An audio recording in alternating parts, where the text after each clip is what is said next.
goma ni kushuka mchongoma. Na pia wahenga wakarudi wakasema kwamba mchamaago hanyeli huenda kawia papo. Now, Your Excellency, if you're still with me, I'll proceed in Swahili. But clearly from the facial expressions in the entire hall, I've lost all of you.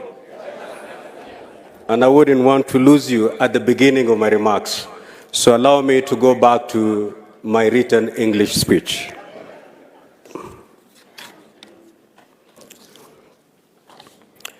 Ladies and gentlemen, good afternoon. For the 3 days we have been here, we have reminded ourselves of the eventful journey of devolved governance in the last decade, and indeed laid an elaborate strategies on how to take devolution to the next level. Nothing best exemplifies your dedication as champions of devolution than the commitment you have exhibited the entire duration of this conference. The 8th Devolution Conference, as intended, has provided us with an opportunity to commemorate the milestone in our 10-year devolution journey, identify challenges, and seek to formulate appropriate responses as we rekindle our commitment to the devolution cause. Throughout this conference, we have participated in engagements as broadly outlined in 5 thematic areas, but crystallized in the following key objectives. 1, to assess and propose measures that county governments can adopt to enhance transformative service delivery for improved citizens' livelihoods and a stronger business environment. 2, examine the benefits of adopting technology and digitization and the potential impact on economic development and discuss strategies for promoting innovation and digital transformation in the devolved context.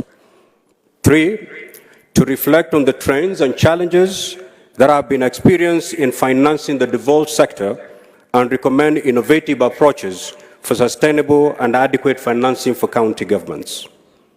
4, to evaluate the effectiveness of good governance practices in promoting equitable and sustainable development in the devolved units. And finally, examine strides made in the affirmative action agenda and propose responsive measures that can be adopted to guarantee the place of women, the youth, and the most vulnerable in governance. These constitute the thought-provoking concepts we discussed and interrogated during the plenary and breakaway sessions, culminating in practical steps that we need to take with clear timelines and mechanisms for evaluation and impact assessment. Your Excellency, as we reminisced on the long journey we have traveled to this point, I was reminded of the first cohort of senators, governors, and members of county assemblies and the difficult moments they went through as they pushed to synchronize devolution with our national development priorities. This group, of which I happen to have been part in my capacity as governor, is credited with having laid a firm foundation for devolution under very difficult circumstances. I recall assuming my responsibilities as the first governor of Kilifi County without any physical office. I had to make use of what was previously my campaign secretariat on the outskirts of Kilifi town. The same scenario was witnessed in a number of counties across the country. But today, our counties boast of good office space for governors and staff and state-of-the-art assembly premises, enabling them to serve Kenyans better. The pioneer senators, too, were not left out. They had to contend with the less than ideal Shimba Hall at the Kenyatta International Convention Center, KICC, in Nairobi, later moving to the County Hall, and finally to the current high-tech chamber at the main parliament buildings. Indeed, it has been a journey of 10 years. These humble beginnings did not dampen their spirits. In fact, it sharpened their resolve in discharging their constitutional mandate of representation, legislation, and oversight. This determination saw them secure critical footholds in favor of devolution. Back then, there was many insinuations that the Senate was a house for old men. We now know better. The Senate is in fact an august assembly of wise men and women, age notwithstanding. Today, we have a very vibrant, youthful Senate, oozing with wisdom and a great, tremendous appetite to protect devolution. To borrow the words of Chinua Achebe, these leaders have lived up to the true definition of the youth who have accepted to wash their hands and therefore won the right to dine on the king's table. Your Excellency, allow you to just mention but a few. Seated very next to you, we have the miracle Senator, Senator Karungo, youthful senator, Senator Methu, Senator Hezena, Senator Eddie Okech, Senator Chimera, just to mention but a few. These are young men and women who have fought and now occupy their rightful seats in the Senate. As we celebrate the gains and milestone in devolution, I invite you, distinguished delegates, to give these pioneer senators, governors, and members of County Assembly a hearty round of applause for having helped. Thank you for having helped chart a great cause of devolution in the face of adversity against numerous odds. Distinguished delegates and gentlemen, allow me at this juncture to briefly revisit the critical matter of the financial autonomy of county assemblies. In my speech at the opening ceremony, I alluded to the fact that county governments comprising the executive and county assemblies play a critical role to the success of devolution. Through their legislative mandates, county assemblies in particular have ensured counties had the necessary laws and policies on which service provision, project implementation, and grassroots development have been anchored since devolution got underway. The call for financial autonomy for our county assemblies is therefore fully merited and timely for the key reason that it will enhance their independence and elevate their role as oversight institutions.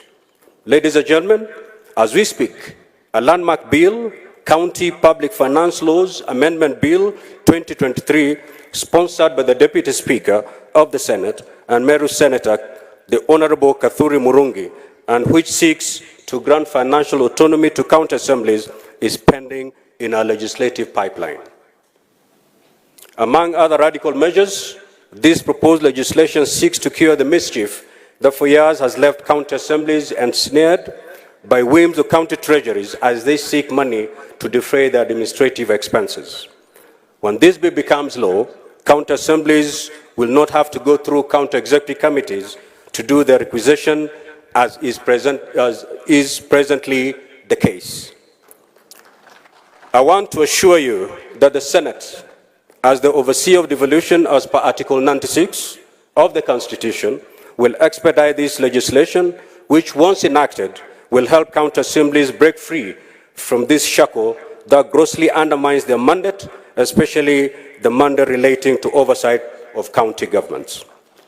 Ladies and gentlemen, allow me to conclude my remarks by commending the President, His Excellency Dr. William Ruto, for the bold directive he gave when he officially opened this conference on Wednesday, that all the remaining functions that have been earmarked to be devolved under Schedule 4 of the Constitution be released to the counties within 60 days. This statement, alongside the prompt release of county disbursements that he ordered 2 months ago, do confirm that in President Ruto, devolution is indeed in safe hands. As the Senate, we remain steadfast in discharging our constitutional mandate and provide an ideal environment for rollout of these functions at the county government's level. Ladies and gentlemen, let's leave Uasin Gishu more passionate, more energized, more focused, with a single purpose to take devolution to greater heights. As we leave this place, let's engage a higher gear so that we can accelerate the progress and gains of devolution.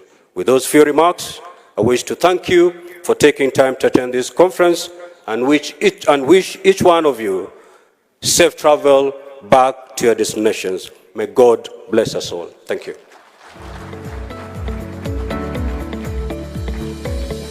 Thank you, the Right Honorable Speaker.